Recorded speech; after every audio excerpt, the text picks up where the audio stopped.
Hello বন্ধুরা, রান্নাবান্না with এশা চ্যানেলে তোমাদের সবাইকে স্বাগত।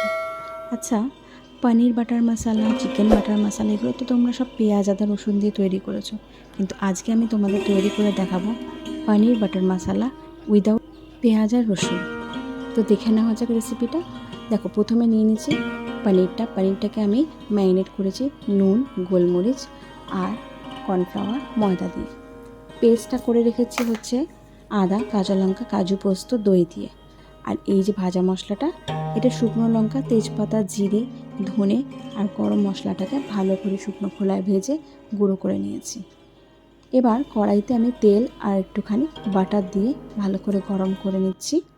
নিয়ে পনিরগুলোকে আমি ভেজে নেব।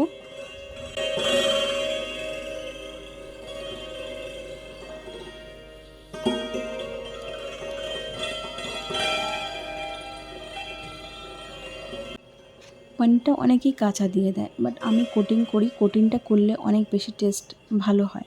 তো তোমরা এটা ট্রাই করে দেখতে পারো এরমভাবে। আর তোমরা কাঁচা পনির যদি দিতে চাও অনেক সময় সেটাও দিতে পারো, বাট আমি এটা প্রেফার করি। তো আমাদের পনিরটা গোল্ডেন ব্রাউন করে ভাজা হয়ে গেছে।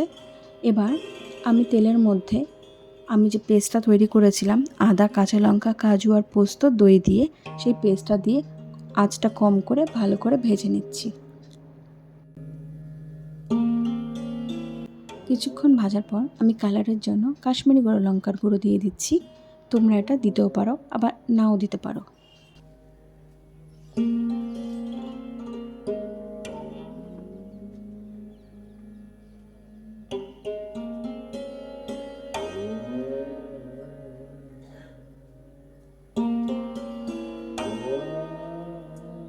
একটু লো ফ্লেমে তোমাদের কষতে হবে। ভালো করে কষানো হয়ে গেলে বুঝতে পারবে চারদিকে একটু তেলটা উপরে উঠে আসছে।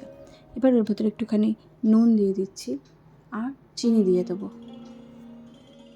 এবার দেখো তেলটা ছেড়ে এসছে, আমাদের কষানো হয়ে গেছে। এবার ওপর থেকে আমি যে ভাজা মশলাটা ছিল সেটা দিয়ে দিচ্ছি, যেটা আমি তৈরি করেছিলাম শুকনো লঙ্কা, তেজপাতা, জিরে, ধনে আর গরম মশলা দিয়ে। ভালো করে এবার এটাকে নাড়াচাড়া করব। নাড়াচাড়া করানোর পর দেখো তেলটা পুরোপুরি ছেড়ে এসছে, পুরো কষে গেছে। এবার আমি এতে পনিরগুলো দিয়ে দিচ্ছি। পনিরগুলো দিয়ে ভালো করে এটাকে নাড়াচাড়া করে নেব।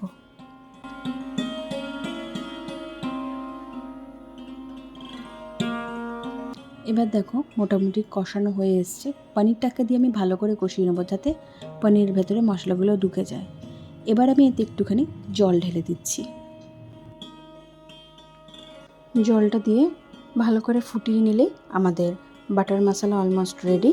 এবার আমি ওপর থেকে বাটার দিয়ে দেবো একটুখানি, আর যে ভাজা মশলাটা তৈরি করে রেখেছিলাম সেটা ওপর থেকে ছড়িয়ে দেবো। ব্যাস, আমাদের রেডি পনির বাটার মশলা।